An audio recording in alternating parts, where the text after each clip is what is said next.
Neil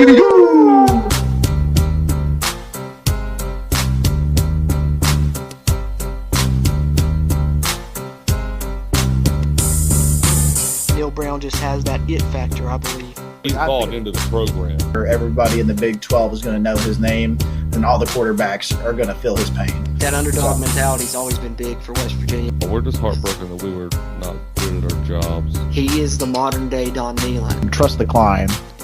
And now it's time for the Country Roads Webcast. What's going on, Mountaineer Nation? Welcome into another edition of the Country Roads Webcast. Another off-season update coming at you. We're going to talk about the coaching staff being complete, a little transfer portal talk, a little bit of Country Roads Trust talk, maybe NIL stuff, just whatever we can get into, really. As always, I'm Jordan Cruz, joined by my co-host Steven. What's going on, everybody? And Bradley. Yeah. Oh, is that one? All three back together again. Oh, at Big Bubba there he B is. on Twitter. That's at Big Bubba B_rad if you want to follow him on Twitter in case you're not on the video side. If you're listening on the audio side, we'll throw it out there for you too. But good to see y'all boys again. How y'all been doing? I've been doing freezing. It's been cold. Yeah, you got that right. I've been pretty good, man. Been trying to not be cooped up in the house all winter, going out and snowboarding a little bit. Oh, yeah. It's been, WVU off pretty seasons have been done for a while, football wise. You got basketball going on, which you can follow, but football also in the off season altogether now. You know, I like the Super Bowl. Had a good time. Did you guys enjoy the Super Bowl? I'm a Rams fan, and you know this, Cruz. Oh, How do yeah, you that's think I right. had? That's right. How much That's time right. do you think I had? I knew it. I had to call it out. Hey, Yeah, no, I actually didn't Got watch the the Super ring. Bowl, so I watched like Wow. I was doing stuff. Wow. We were celebrating. I feel Valentine's you. Day that day. much as it pains for me to I admit feel it, man, I'm really happy for AD. Really Yeah. happy for Aaron Donald. I know. Yeah. I mean, He's I'm not not- gonna lie. I was rooting for the Bengals, but I had like quite a few bets on Rams stuff. I got Cooper Kupp for MVP. Got in on that, like plus 700 odds. Bet $5, Nice. won like 40 off of it. So that was There you nice. go. Nice. Yeah. Yeah, I was Yeah, reading so I had comments a good about. time. I was reading comments about Aaron Donald with the shirt off in the Super Bowl parade. Someone said Yeah, he they looked were like a partying thumb. hard. They Someone were- said that he looked like a thumb from Spy Kids. Oh no, I hadn't even seen none of the parade It- footage. it I'm gonna have had to me- look that up now. It had me they were rolling. going ham. They were Ah. popping big bottles.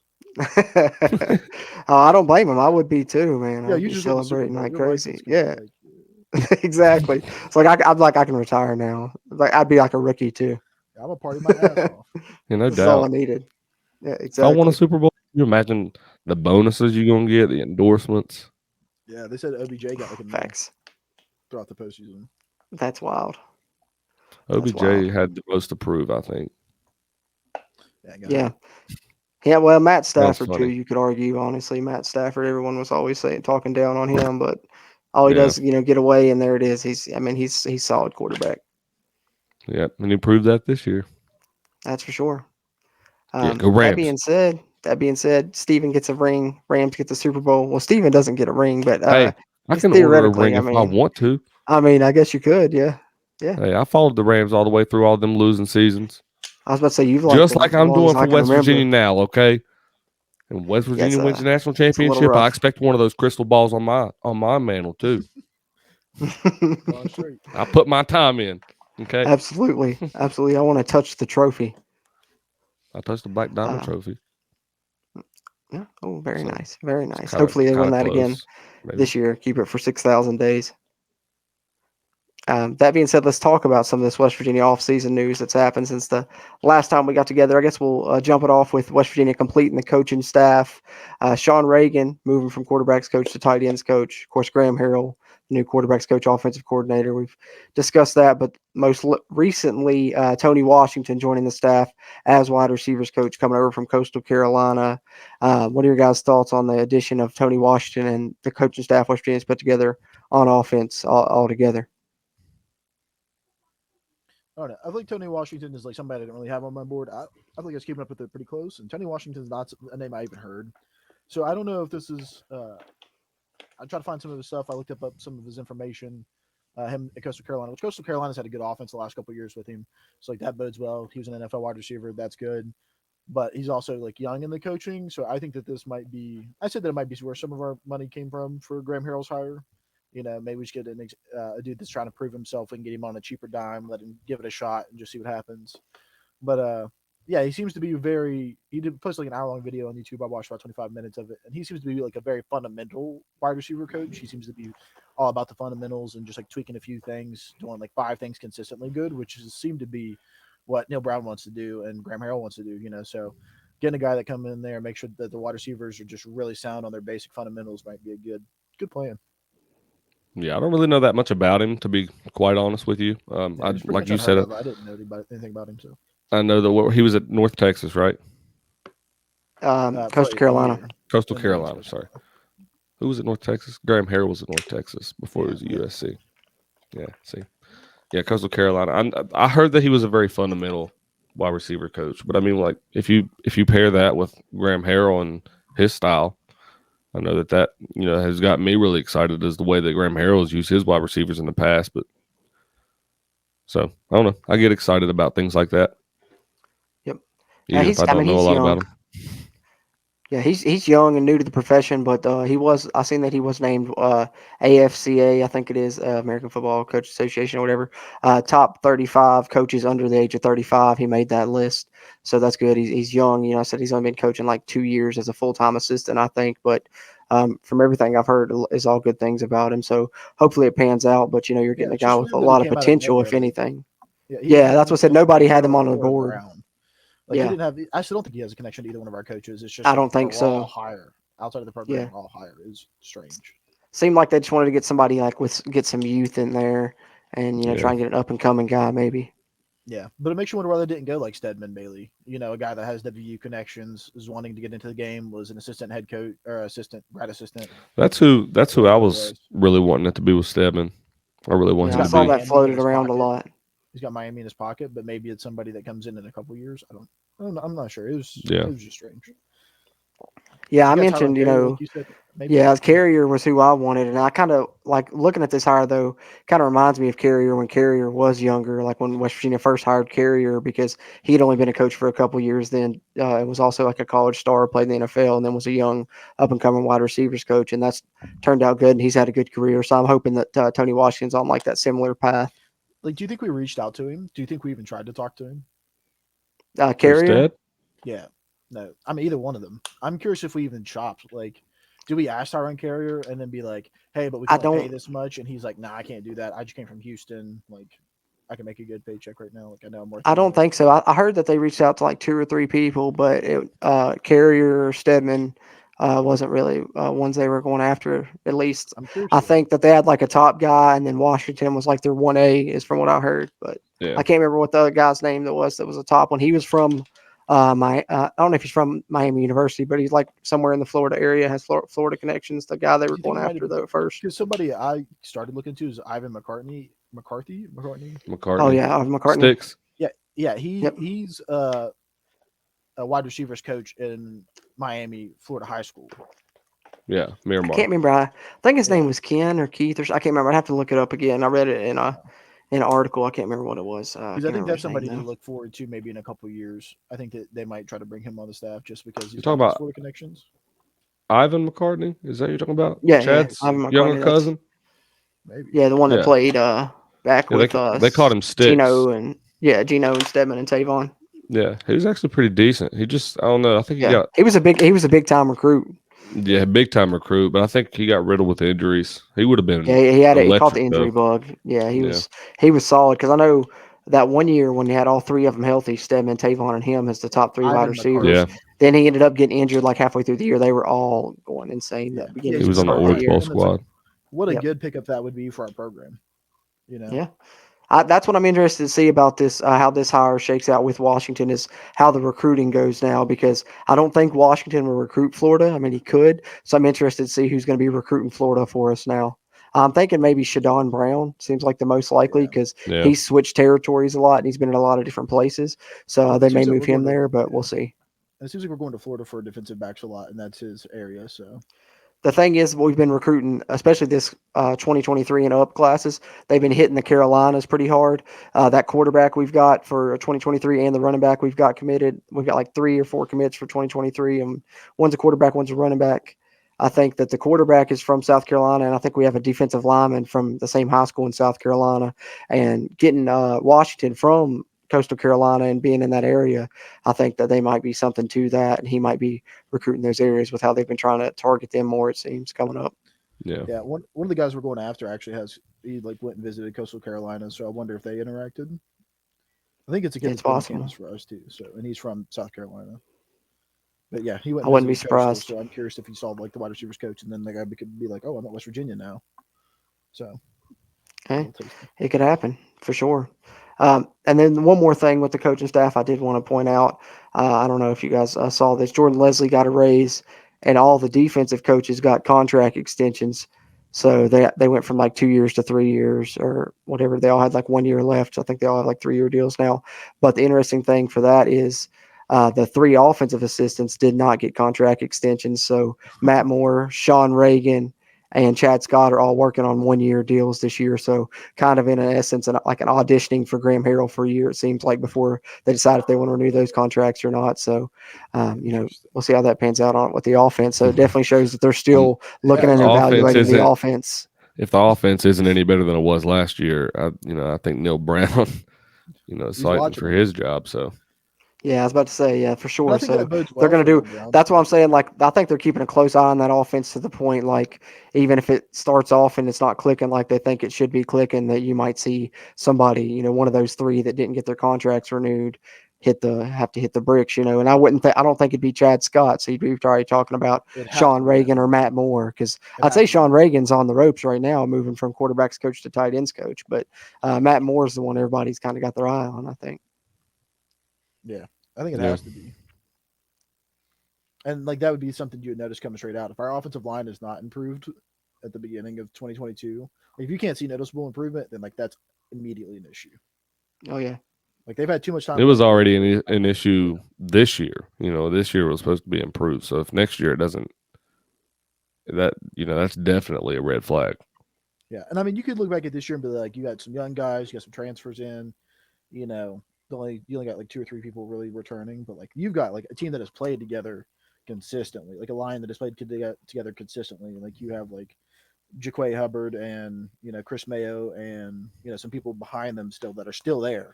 So like we should be like all right at that position. So like if they come out and lay another egg, then like it's got to be the first one to go. I think so. Like I said, you're gonna because they're young. They definitely should be progressing with how young they are. So if they're not, something's up. Yeah, and how talented they are. I mean, they're not just like not talented guys. I mean, there's a lot of 4-star linemen on that line. They're talented. They should be able to play. Yep, you're right. Absolutely. Speaking of players wanting to play and I guess play other places in other cases, we got to talk transfer portal right now. I mean, it's the name of the game in college football. A lot of people like to look at West Virginia, but I think we were talking off mic about people focusing only on West Virginia situations kind of puts the blinders on to what's going on around you in college football as well, because it's happening everywhere. But most recently, I know Charles Finley and Tavis Lee hit, but those are reserve guys. The one you really want to talk about is Daryl Porter, starting corner last season, hitting the transfer portal. And I think there's a lot of signs, to point to tampering. I think last year when we lost Miller and Tyke Smith, Neil Brown all but said there was tampering involved. He said, I know I've had guys that have been tampered with, but there's no way of proving that. And I think that's the problem right now with this transfer portal, is that it needs to be regulated somehow, because you can't really prove tampering. And, that's the problem with it. How can you relegate it if you can't prove it? There's just got to be things that be done. One thing that I've heard that was a good suggestion, I think Mike Kazaza brought this up, is what if you can transfer, you don't have to sit out a year anymore, but what if in your first year you can't collect any NIL money? You know what I'm saying? If you transfer that first year at your other place, you can't collect NIL money. That would put a little bit nip in the bud on tampering. But what are your guys' thoughts on tampering? Do you think it's involved in this case with Daryl Porter and the transfer portal at WVU? I think tampering, I mean, like you said, is 100% without a doubt happening, and this isn't just the only case. I mean, I'm fairly sure it was a case in Tyke Smith, and countless others who's transferred out. But I mean, I don't know. I think that I've always been in favor of the NIL deals, and I've voiced that many times. But I also think that, you know, for these reasons, you can't have, you know, just an all-out warfare for players. It's just like an NFL free agency. I mean, what's the difference? If you got this team that makes however much money versus this team that, you know, on an average player basis makes this much money, you can just toss money around like it's nothing and just get whatever players you want to. And it's like the New York Yankees buying all the players up just to win the pennant. You know what I mean? It's what's the difference? So I think that there should be some kind of regulation on what kind of money's made and what teams can. I don't know. It's all just an all-out warfare right now because West Virginia has decent players and we're losing starters. That's the thing for me. It's not like players are leaving because they can't compete for a spot. We're losing starters. Yeah. And like I think when I look at it, I think I see kids transferring for two reasons. Either they're transferring for playing time or they're transferring for NIL money. Like it's just what's happening. Like that's if we've had players leave, that's because of one of those two things. Either they transfer down to start, or they transfer to another Power 5. Most of them, except for maybe Sean Ryan and Scotty Young. But Winston Wright, Jared Porter Jr., guys probably leaving for money, right? And when I look at it, you gotta look at the two things. And when I see myself talking about it, because I've been fighting with a lot of people on Twitter about it. When I see myself fighting about it, I think the transfer portal's fine. If you want to leave and go to a place and they'll play immediately, whatever.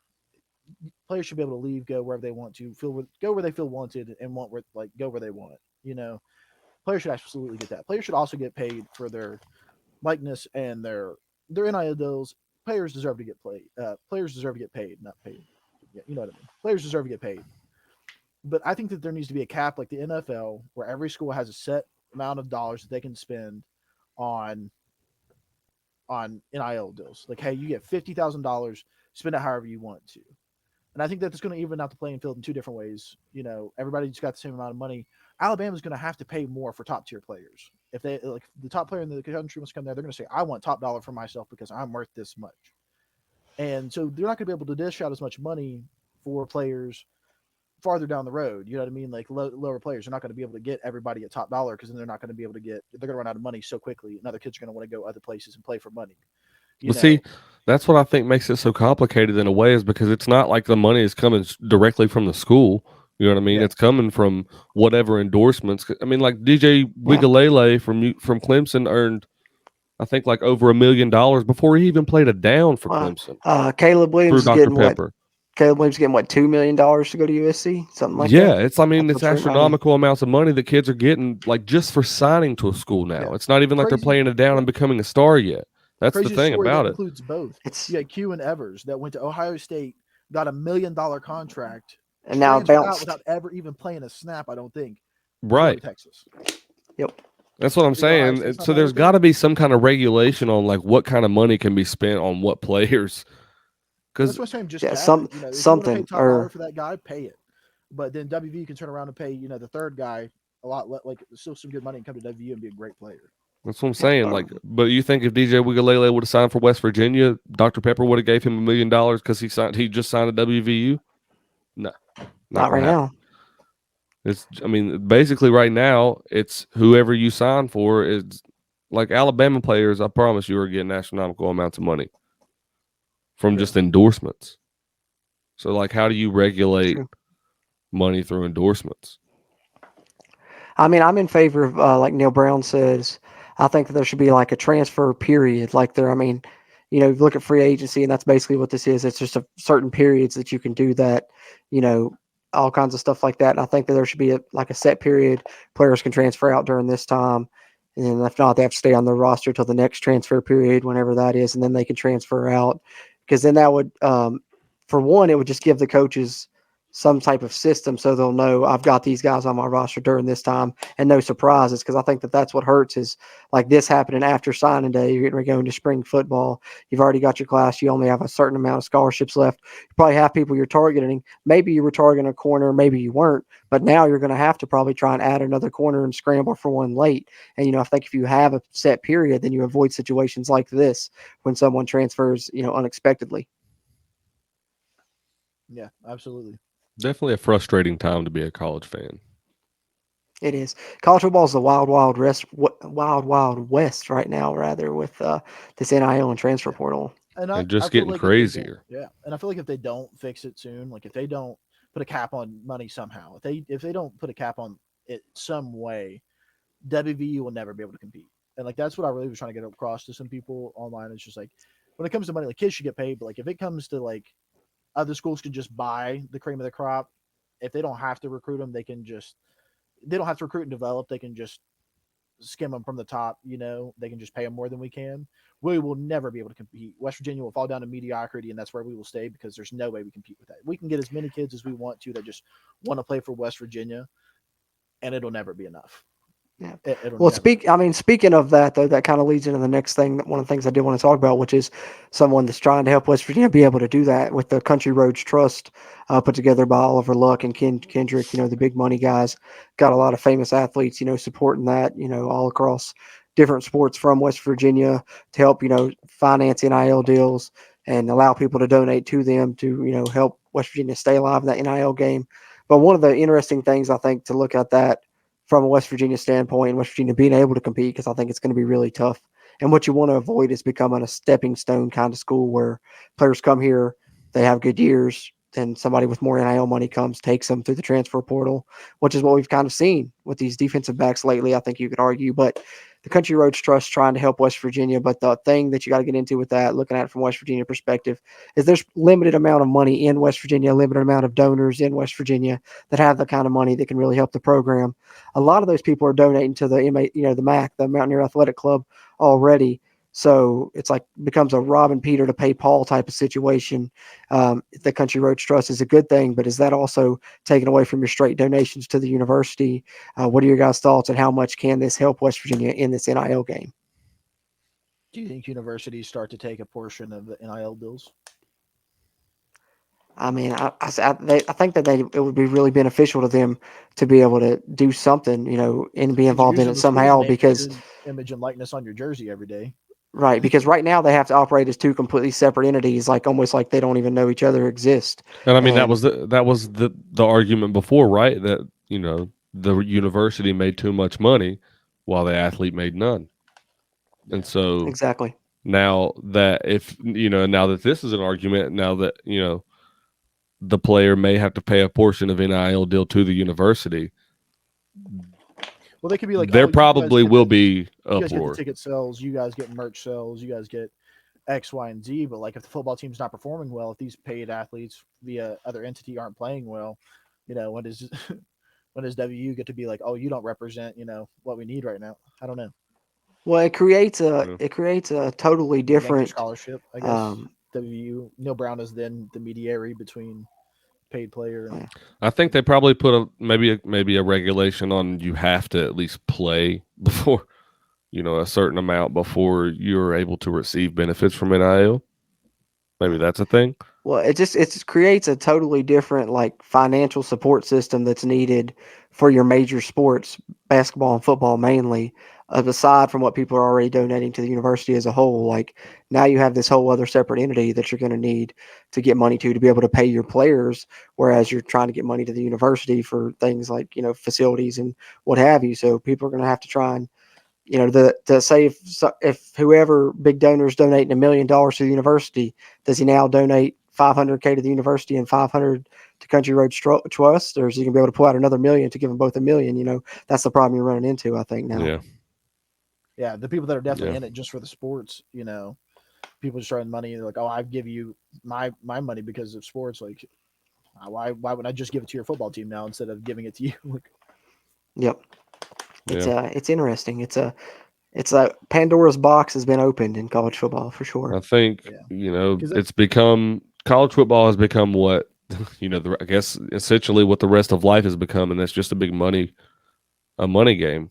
It's all about the dollar spent. Whereas I guess that's almost what a lot of us loved about college football in a way before. That's not what we wanted it to turn into. For myself, that's the NIL deal was mainly to make it fair for the student athlete, and not to get ripped off while he makes however many X amount of dollars for this university and receives nothing, which we all are naive if we're sitting here saying that they did receive nothing that entire time, because I know for a fact the student athletes receive money before now it's just NIL legal. fees. Right. Now it's just legal and acceptable, and people Yeah. talk about it. Before, no one talked about it, and if you got caught, you're the worst person that ever lived. And that's why there was always a pattern in college football in my mind when you seen coaches in not college football as a whole, as more as college basketball and football, because it's the two biggest athletic, the two biggest sports in college. But you would see coaches like just do all this stuff to get their recruits, have however many good years of basketball, win however many championships, then get caught, get all of that stripped. And then, they don't care. Those coaches don't care. They did all that stuff. It's not like you can literally erase history. You can erase record books or whatever, but they really did win those championships and they got those players. It was just how they got them wasn't the right way to do it. And now, Hey, I would, it's allowed. I would take a championship even if they erased it from history later, because guess what? We still won. So I mean, I would gladly somebody pay for some guys for us to win a national championship in football. So, you think Louisville that's fans? That's fine with me. I'll take. Do you that think any day of the week. Louisville fans, whenever Rick Pitino got fired twice for doing that, they were like, you know what? We don't deserve those championships. Right? Those strippers It's like, we really won, I don't ruined care. our moral code. Get that man and all those championships out of here. No, guarantee you that's not what they said. Yeah, that's like they took the Heisman away from Reggie Bush, but I mean, I still saw Reggie Bush win the Heisman. Reggie Bush still won the Heisman. It's like Reggie Bush is still one. You can scratch it out of your books, but it still happened. You guys could probably agree with me on this, but Reggie Bush is still probably the best college athlete I've ever watched play. And I've watched Tavon, I've watched Percy Harvin, and I've watched Michael Vick, and I've watched a lot of guys play. Reggie Bush was different. Yeah, especially at USC. That was ridiculous. That behind the back, man. Yep. Insane. Solidified. But no, I agree. I think it started off being good, NIL to benefit the student athletes, like you said. But I think now with transfer portal and all this and how this has become, it almost has made you forget that they're students now. It's operating almost like a professional sport. And so unless you stop to think about it, oh wait, these guys are still, going to this college, they're still going to this university, because it's become almost its own separate entity now, like football and basketball, and you forget that it's still tied to, a university. Well, I think that's the saddest part about. Sorry, Bradley, I'll let you go in just a second.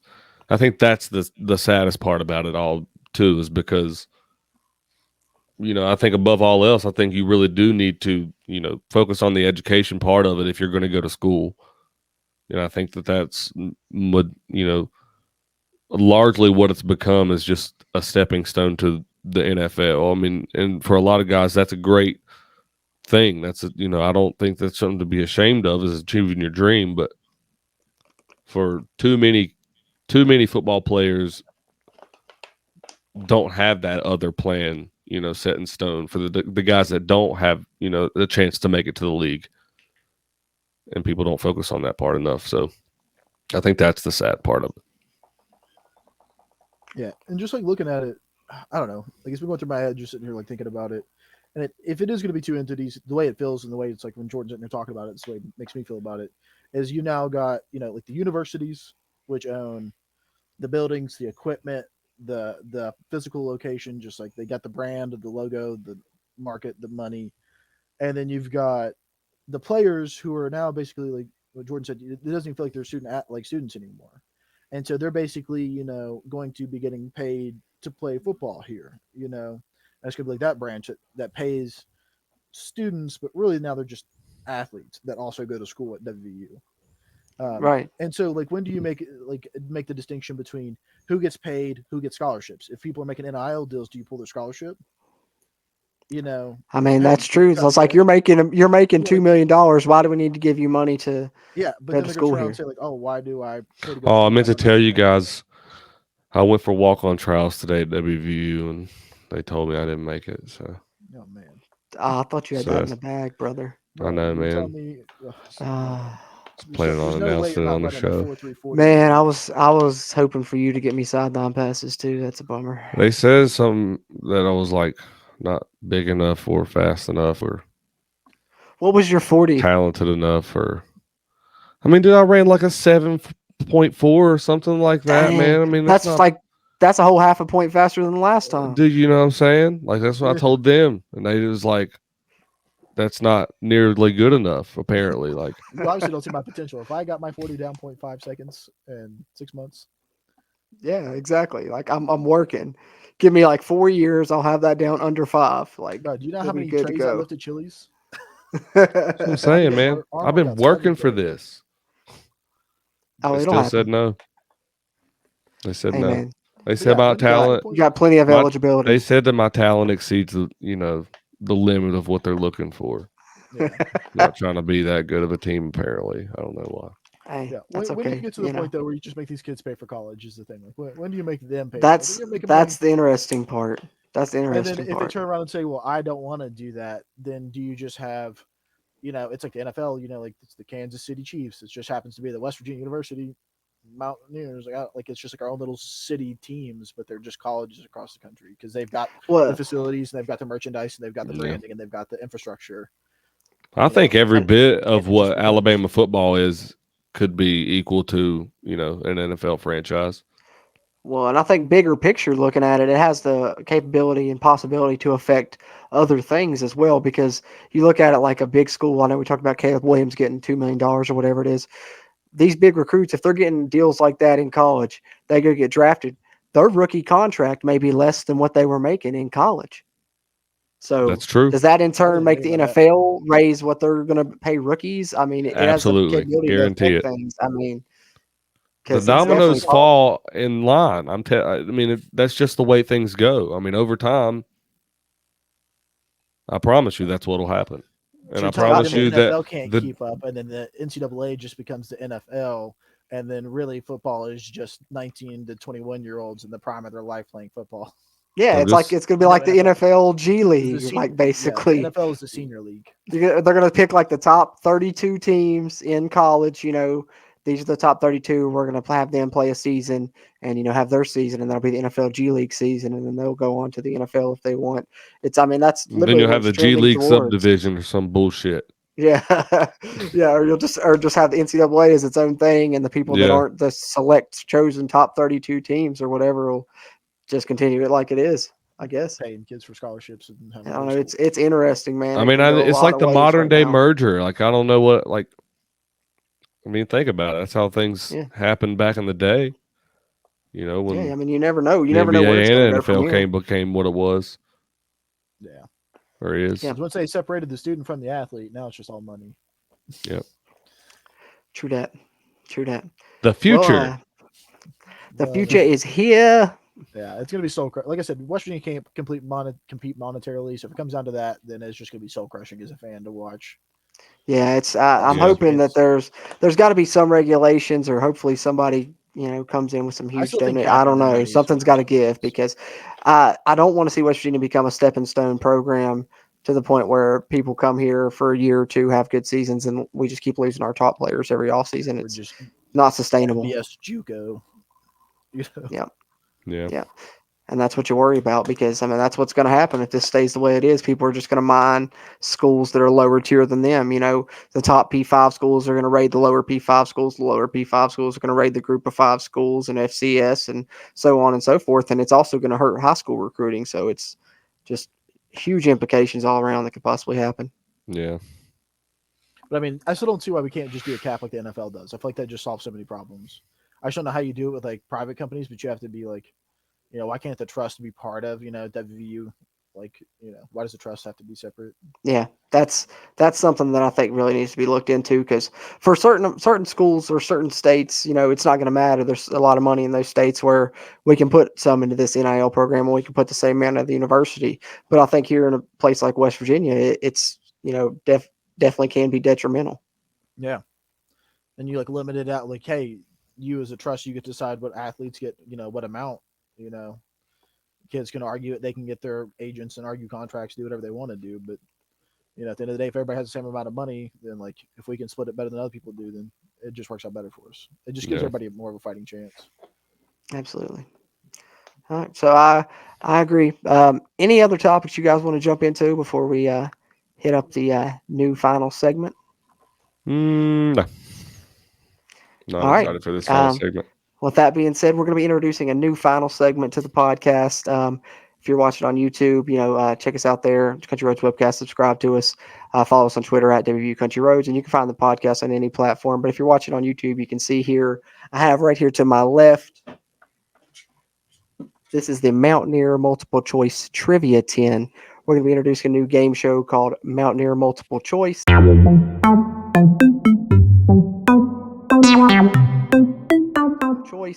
I'm going to ask the guy, I have trivia questions in here. I'm going to ask the guys a series of trivia questions. They'll take a turn. Whoever I ask, it's a multiple choice question, gets a chance to answer. Correct answer is worth 3 points. If they get it wrong, the other person has a chance to steal. Steal's worth 5 points. And we'll keep score and see who wins at the end of the show. With that being said, you guys ready to get into the first inaugural edition of Mountaineer Multiple Choice? Yeah. I was supposed to say I think I'm going to lose, but I'm going to give it my best shot. Yeah, I think it's anyone's game. It's anyone's game. It'd be better if I asked you trivia. I should have got. I don't think I have a coin on me. I was gonna say we could flip a coin to see who goes first this time, but what do you guys want to? You guys want to Rochambeau? I'll go first. I'm gonna get it right. Let Brad go first. Okay, Bradley goes first, and we'll try and remember who goes first each time, so we can alternate it for next show. Steven could go first. We'll just try and remember that up. Yeah. All right. So here we go. The first question ever on Mountaineer Multiple Choice. Wait. All right. I am the only player in WVU history to rush the ball over 1,000 times in a career. I ran it 1,050 times. Who am I? Is it A, Ira Rogers, B, Amos Zaraway, C, Avon Coburn, or D, Pat White? I don't even know the first 3 names. I'm gonna go. I don't think it was Pat White. I know he ran a lot, but 1,000 rushes. That's a lot of rushes. Yep. So the other names again. Let me see if I can. You got A, Ira Rogers, B, Ira Rogers, C, Avon Coburn. Okay, I'm gonna go C, Avon Coburn. Ding, ding, ding, ding, ding. I was gonna 3 say points it's Avon. for Bradley. It's Vonnie, man. Let me find my pencil here so I can keep track with the Gotcha. Who are the other guys? Good job, Brad. Are they in another question? The other candidates? Yeah. I don't have their carries that they had, but it was Ira Rogers, Amos Zaraway, and Pat White. Yep. Yeah. All right, so there's that one. Yeah, okay. I knew that. That one I was having trouble with. I couldn't remember if it was Avon or Amos. But I tried to throw some tricky names in there so that it would be. But good, most man. of these are stat based, record based. Did good. Let's see what we got for Steven here. All right, Steven, for your first question on Mountaineer Multiple Choice. No one in WVU football history caught as many touchdowns as I did. I own the career record for receiving touchdowns with 41. Who am I? Is it A, Stedman Bailey, B, Chris Henry, C, Tavon Austin, or D, Darius Raynaud? It's A, Stedman Bailey. Yes, sir. 3 points for Steven as well. Damn, that's what I could have got right too. Yeah. Okay. I'd be ashamed if I didn't know that. Let's get another one in here. Back to Bradley. 3-3 right now. All right. No one is anywhere close to me when it comes to career touchdown passes at WVU. I threw for nearly 100 of them as I tossed for 98 touchdowns during my time as a Mountaineer. Who am I? Is it A, Mark Bulger, B, Oliver Luck, C, Geno Smith, or D, Rasheed Marshall? Most touchdowns? Most career passing touchdowns. I'm going to say Geno. Ding ding, yes sir. It's gotta- Another it's 3 gotta be. points for Good at Bradley. slinging them. I was gonna say Geno's. I know Rashid. I was more think of a record Geno running back. might have the record for most records. Yeah, got a lot of Geno records is in all WVU. over the record Without a books doubt, because is. Geno Smith. yeah, He had the most that passing interceptions. offense. I mean, West Virginia had been majority rushing offense for most of their time, so Geno those Smith passing was putting up records were 70 wide points open. for most of his games at WVU. So had to. He did put it up a lot, didn't he? Yep. All right, Steven, you ready? I'm ready. All right, back to you. The WVU football record for most sacks in a single season is 16 and a half. Who owns this record? Is it A, Bruce Irvin, B, Gary Stills, C, Julian Miller, or D, Canute Curtis? It's Canute Curtis. Oh, he's got it. Canute Yeah. Curtis is correct. 16 and a half sacks. I couldn't remember who it was for a second, and I Right. was like, "Oh, it's Canute." Yeah, I knew that. Dead even so far. So do another round or two, and we'll see where we're at. If we're even, we'll have to have a tiebreaker somehow. All right, Bradley. The record for most passing yards by a freshman in one season at WVU is 1,200 passing yards. Who owns this record? Is it A, Geno Smith, B, Pat White, C, Dan Kendra, or D, Major Harris? Okay. He says 1,100 yards. 1,200 yards, most passing yards by a freshman in one season at WVU. Okay. I'm going to go with C. C, Dan Kendra is incorrect. Steven, Yeah. chance to steal. What were the other three choices? I'm sorry. You have Rasheed A- Marshall, Mark Bolger, and No, it's No. A, Geno Smith, B, Pat White, or D, Major Harris. Most passing yards for a freshman. well, Gino didn't play as a freshman. Yeah. I don't think Pat White threw that much as a freshman. Ding, doo, doo, doo, doo, Did you say Major as the other one? Major is the other one. I'm gonna go. I don't know this one, so I'm gonna go with Mage. Oh, the first steal of Mountaineer Multiple Choice. Major Harris is correct. Nice. I just did process of 5 elimination points for the steal for Steven. because Yeah, I Gino was pretty played sure- one game as a freshman, and I promise you, he didn't throw 1,100 yards in that Gator Bowl. Yeah, I knew it wasn't Gino, Okay. and I was pretty sure it wasn't Pat. And so I was like, I'm gonna go with the other two guys. That was a I feel tough like this one. I feel like this is one where Jordan's gonna kind of like mix it up on me, and like make it seem it's Major, but like this random guy that I didn't know. yeah. Just That happened was to hit it smart. down. He threw a good choice in there to throw you off. I told you that was a good- tough one. that There's was a some good tough one. ones in here. That was All a right, tough one. Steven. Chance to jump ahead to a major lead here. No pun intended. This is a good one. This is a good one. All right. Only 2 players in WVU football history have amassed over 10,000 career total yards. Who are the 2? Is it A, Geno Smith and Pat White, B, Geno Smith and Tavon Austin, C, Major Harris and Pat White, or D, Rasheed Marshall and Mark Bulger? Oh my god. That's tough. That's a tough one.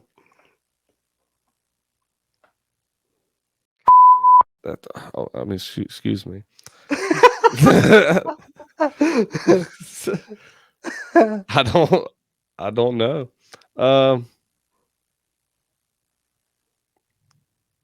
Did you say Pat White and A is Geno Smith and Pat White. B is Geno Smith and Tavon Austin. C, Major Harris and Pat White. And D, Rasheed Marshall and Mark Bulger. I'll go with Pat and Gino. Geno Smith and Pat White is correct. 3 Yeah. points for Steven. That's a It's either tough that one. or Gino. That was a tough one, really tough yeah. one. I don't think so. Geno and Tavon put up a lot of numbers, and then Major and Pat. That's Like up for there, those, too. I just go by who played the longest. You know what I mean? Like because for Pat and Gino, didn't they play? I mean, essentially, well, Pat played freshman to senior year. He played all 4 years. Gino Yeah. played. Geno, Well, he played some his freshman year when Jarrett Brown got hurt in In a my couple head, games. Gino but- has the most touchdowns in WVU history, so he has to be up there. yeah, and then Geno, Pat I think, White does was have the such a- touchdowns by a lot. Yeah, Pat White was such a dual threat. I was like, I'm sure he was putting up 2,500 yards a year between the both of them. Yeah, So- they both. I think Geno has like 11,000 some, and Pat has like just over 10,200 or something like that. Tavon And, has then, and then the next is like Yeah, I think he's either 8 or 9. I think Mark Bulger has 9,000 something like that. They're all pretty high up there. But all right, we'll do one more round, one more question apiece. Bradley up again. Let's see what we got here for Bradley. I am the only player in WVU football history to rush for 50 touchdowns in a career. Who am I? Is it A, Steve Slayton, B, Avon Coburn, C, Pat White, or D, Ira Rat Rogers? Okay, I'm gonna go with Steve Slayton. That's the only one I can go. Steve Slayton's correct. Got a good one Hey. there, Bradley. Needed That was a good one, man. A clutch one. That's a clutch one. All right, Steven. I believe you've already locked up the win, but let's see if you can add to the point total at See least. if I can put the dagger in there. Widen the Still one margin. for me, and he got one. If he gets one right, That steal, those steals are crucial with the 5 points. They are. I'd have to get the steal right. I own the season record for most receiving touchdowns in 1 year at WVU with 25 touchdown grabs. Oh. Who am I? Is it A, Stedman Bailey, B, Kevin White, C, Chris Henry, or D, Tavon Austin? I'm about 95% sure that it's a Stedman Bailey. Yes, sir. Correct again. Nice, Yep. nice. All right. Yeah, that year was BS. That award was stolen from him. Should have won the Blitnikoff. Definitely. All right, How so you make an argument with against the first ever edition of Mountaineer Multiple Choice here on the Country Roads webcast, the victory goes to Steven. 17-9 win over Bradley. Steven, go ahead with your victory speech. I would just like to thank absolutely nobody. I did this myself. I put these years in. There's a lot of struggles as a fan to know this answer. I put these years and sacrificed in,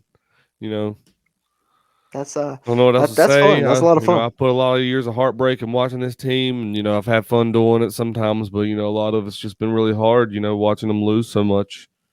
So that's where goes all that.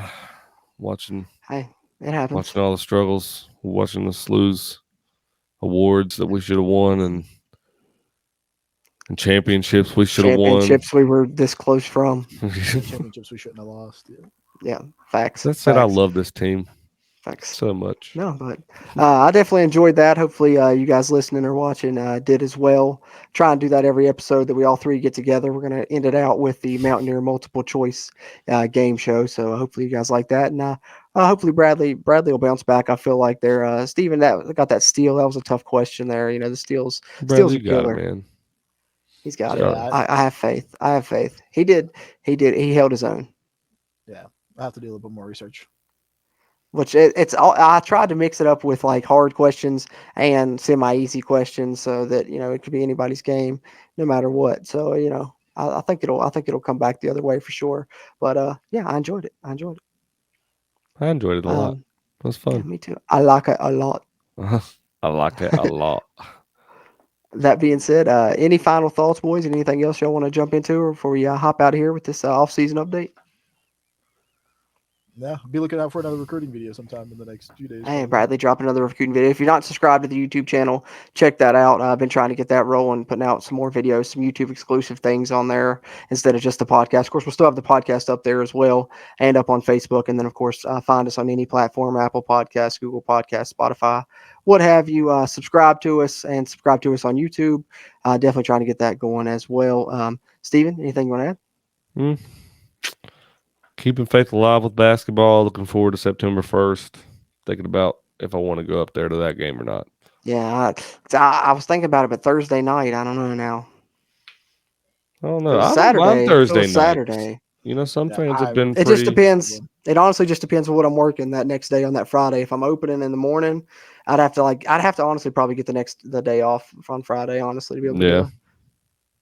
Yeah. But I would definitely like to take a trip up there. There's got to be fans there. They're not going to bring any fans. We've got to have. Yeah, somebody's got to. I'm sure we'll be there. I don't care what it takes. If I get a new job, I'm going to tell them September 1st. Don't even think about first second. I'm not going to be here.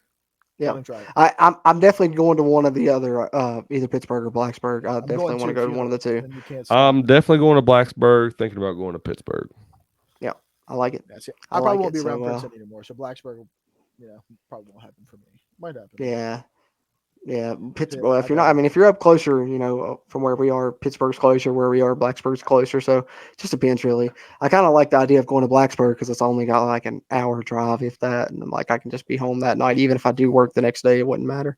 That's what I go to Blacksburg all the time anyway. So yeah, Blacksburg's Yeah, actually kinda yeah, nice. Blacksburg's. Yeah, it's a nice town. I go up there, eat, shop, do all the good stuff up there. yeah, school Probably sucks. better but, than Princeton. Over there. Oh, I mean, what's not? But I went to the pumpkin patch back in like October, and they had just lost a crazy game where they lost like the last 6 seconds of it. And it was just so funny watching all the Virginia Tech fans on their phone, and I just could like hear them like their heartbreak. They're like, "I missed this." Like, "Oh my god, we're gonna lose, aren't we?" Like, we were up by like 14, and it's like, "Yeah, but we're gonna lose now." And I just remember like smiling, and I was like, "It must suck to be a Virginia Tech fan." That sucks. I don't care if Yep. the Mountaineers are sucking this year.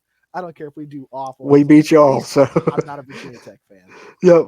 'Cause they suck. I want to beat them worse than I don't want to say worse than Pitt, but I really want to beat them bad because whoever wins this one gets that trophy for 6,000 days again. So Neil I want to Brown beat did- them both equally. I want to beat them both 85-0.